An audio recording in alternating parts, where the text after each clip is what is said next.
During childbirth, I had what is now called a near-death experience. I felt my soul, which I guess is as good a name as any, I felt my soul rise up from my chest, through my head, and out through the top of my head. I felt it. I felt the movement of it, and I heard the sound of it. It went whoosh.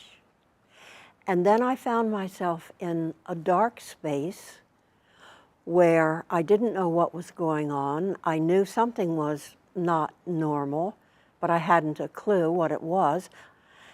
And suddenly I found myself standing in a gray mist, and I realized that what's going on is I have died. I have died, but I'm still alive. And I was so thankful that my heart was about to burst, because I always hoped there was life after death, but I hadn't a clue. And here I was. I knew I had died, and yet I was alive. And I started pouring out thanksgiving to God that that's the way it was set up, that we actually do continue on.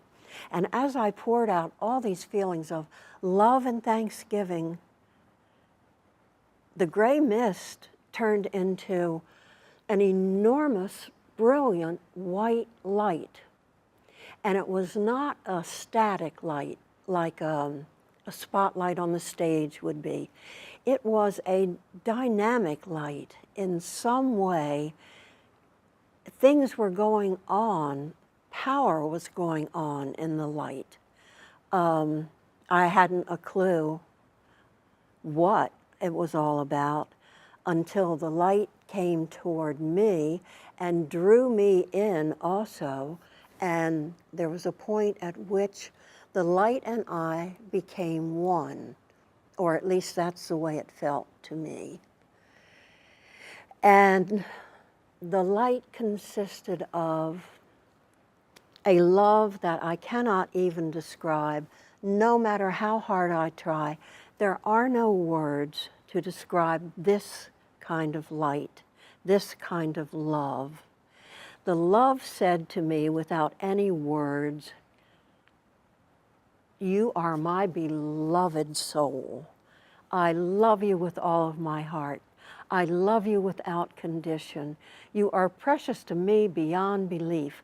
This is what I was getting from just being immersed with the light. And as I said, it was dynamic. It was not peaceful.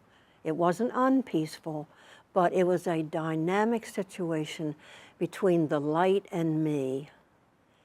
And I began to become very ecstatic.